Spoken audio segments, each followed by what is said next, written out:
بسم الله الرحمن الرحيم. اللهم ارزقنا حظ الدنيا ونعيم الآخرة يا رب العالمين. مكملين معاكم في السخنة من الفيديوهات الجميلة اللي احنا انبسطنا فيها جدا، ومن الأجازات الجميلة اللي احنا أول مرة نخرج خروجة في الشتاء، وكانت فعلا خروجة ممتازة. أشجعكم جدا يا جماعة ان انتوا تروحوا، أي حد متاح ليه ان هو يروح السخنة يروحها وما يتأخرش.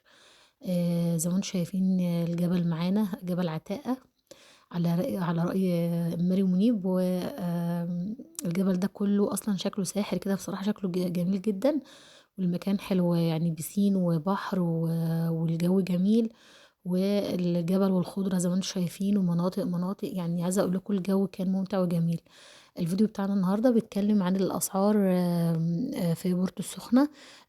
زي ما قلت لكم ان احنا قبل كده رحنا بورتو السخنة، وكانت الأسعار غالية جدا على الممشى يعني.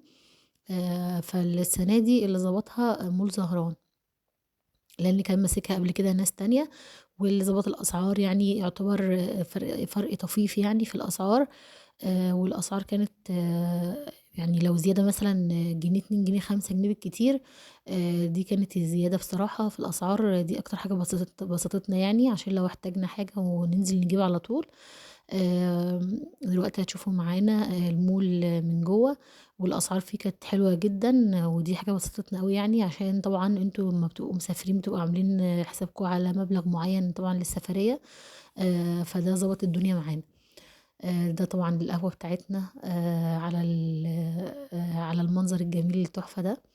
وزي ما بقول لكم ده بسكوت الشوفان. البسكوت ده بسكوت جميل جدا على فكرة، يعني اللي هيجربه انا مش فاكرة اسمه بصراحة، لكن هو طعمه جميل جدا، بنحب نشربه جنب القهوة والشاي، وخفيف كده، مش يعني مش بيعجن ولا حاجة، وجميل. ده بقى المول بتاعنا من جوه، مول زهران. عايزة اقول لكم فيه لحد الأجهزة الكهربائية فيه، والشيبسيات، لحوم، أسماك، يعني عايزة أقول لكم متكامل من كل حاجة. حتى المنظفات موجود، توابل، ملح، التوابل كلها انواع، جميع انواع التوابل زي ما انتم شايفين، معجنات زي ما انتم شايفين، يعني مثلا خضار، فاكهة، في ما شاء الله متكامل من كل حاجة زي ما انتم شايفين، حتى بقى لحد الأجهزة الكهربائية زي ما بقول لحضراتكم موجودة. دي كانت الأسعار في الشتا، المفروض تكون الأسعار غالية جدًا في الشتا طبعًا، لكن الأسعار كانت بجد كانت جميلة، ودي كانت أكتر حاجة بسطانا هناك. فباشجعكم جدًا إن أنتم تروحوا العين السخنة في الشتا وفي الصيف، بصراحة مكان ممتع وهادي، و ما شاء الله جميل. دي الأسماك اللي كانت موجودة، أسماك جاهزة طبعًا. يعني ما تخيلناش هناك أصلًا بأسماك فريش تقريبًا، ودي بقى برضه الخضار للطبخ وكده. وده المول من جوه الصراحة كان جميل، والأسعار فيه كانت جميلة. آمم، زي ما انتم شايفين اهو كل حاجة، عصاير، ألبان، أسماك. الألبان طبعا زي ما انتم شايفين، الشواية دي عجبتنا جدا، زي ما انتم شايفين كده قعدنا نشوف سعرها وكده، بس كانت من أفكار الشوايات اللي عجبانا جدا. هنشوف كده يعني إن شاء الله ربنا يقدرنا ونجيب واحدة، لا إما هنفصل واحدة كده نشوف هنعمل ايه. هي جميلة جدا الشواية دي، عجبتنا من ساعة ما شوفناها وداخلة دماغنا يعني بصراحة. ده بقى العيش بأنواعه، ودي المنظفات زي ما باقول لكم، شامبوهات صيدلية متكاملة هناك تقريبًا. عايزة أقول لكم بصراحة متفوّق، مول زهران متفوّق السنة دي، ودي أكتر حاجة بصراحة أشجّعكم إن أنتم تروحوا هناك، لإن مش هتصرفوا مصاريف زيادة غير زيادة طفيفة يعني، عن المصاريف اللي بتصرفوها في المدينة بتاعتكم أو كده. آمم، زي ما أنتم شايفين لحد المناشر، المناديل، كل حاجة زي ما أنتم شايفين موجودة هناك. قعدنا بقى نختار الأطباق بالنسبة اللي إحنا مطبخ لؤلؤة ماجي وكده. قعدنا نختار في الأطباق ونشوف الأطباق وأسعارها، لإنها برضه أسعارها جميلة، مش غالية خالص، لحد الحلل الstainless زي ما أنتم شايفين أهو. وعايزة بالمناسبة أقول لكم إن أفضل نوع ممكن تجيبوه في جهاز العروسة هو الحلل الstainless، بصراحة ده أفضل نوع. يعني أنتِ كعروسة ممكن تكتفي جدًا بطقم stainless نوع نضيف، بجد هيغنيكِ عن كل الحلل، وهتوفّري فلوس وممكن تستغليها في حاجة تانية. ده بقى الكوبري عشان ينزّلكم للبحر الناحية التانية ويرجّعكم برضه، ده خاص ببورتو السخنة، الأهرامات يعني. زي ما انتم شايفين اهو، ده الموقف. عايزه اوريكم الموقف اللي انتوا تركبوا منه هناك عادي، عشان انا بقول لكم ما تستصعبوش ان انتوا تروحوا مواصلات. احنا رحنا المواصلات وجينا المواصلات، والموقف هناك اهو. يعني موقف لحد السويس، هيوصلكم في كل حته انتوا عايزينها. حتى ممكن توصلوا لحد السخنة ذات نفسها، وتركبوا من هناك أي مواصلة انتوا حابينها برضو. ده برضو هيوفر عليكم كتير، وبرضو هتستمتعوا بالطريق، لأن كده كده انتوا رايحين فسحة وكده، فهتستمتعوا بالطريق والسفر. ربنا يجعل أيامكم كلها خير يا رب، وينصر إخواننا في فلسطين، ويعدي الأيام اللي جاية دي على خير يا رب إن شاء الله. رمضان داخل علينا، يا رب تجعل أيامه خير وأيام بركة وحل المشاكل اللي احنا فيها. ربنا يا رب يا رب كل واحد نفسه في حاجة ربنا يحققها له إن شاء الله.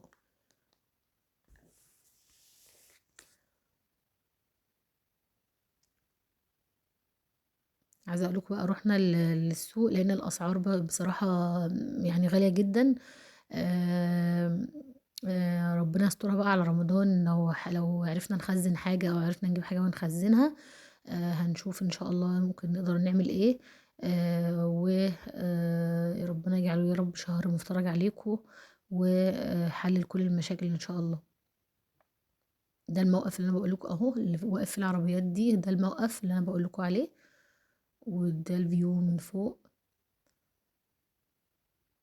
شوف زي ما انتم شايفين اهو، الناس، في ناس كتير وموجودين جدا، يعني ناس كتير جدا، مش بغض النظر ان احنا في الشتاء، لكن كان بصراحة كانت اجواء ممتعة جدا. طبعا عملنا فشار زي ما انتم شايفين. وهو قاعد بقى يطرقع في الحلة. انا قلت لكم لحد احنا الحاجات اللي هي المسليات دي، اللي نقدر مثلا ما تاخدش مكان او حيز في الشنطة، نقدر ناخدها فبناخدها، يعني مفيش اي مشاكل. والفشار من الحاجة المسلية يعني، وحاجات بتنفع الاطفال والكبار كلهم بيحبوها. ده برضو حل ممكن ان انتوا لو مش هتقدروا تشيلوا مثلا، لو رايحين مكان غالي وكده، وانتوا معزومين على مكان، او رايحين مكان مثلا متاح قدامكم، عشان توزنوا الميزانية بتاعتكم. فاحنا خدنا معانا فشار، وخدنا شيبس طبعا وبسكوتات وحاجات من دي. ولكن خدنا فشار. عايزه اقول لكم يعني إن الفشار يعني بيوفر نوعا ما عن الشيبسيات والحاجات دي. وطبعا خدنا لب وسوداني وظبطنا الدنيا يعني.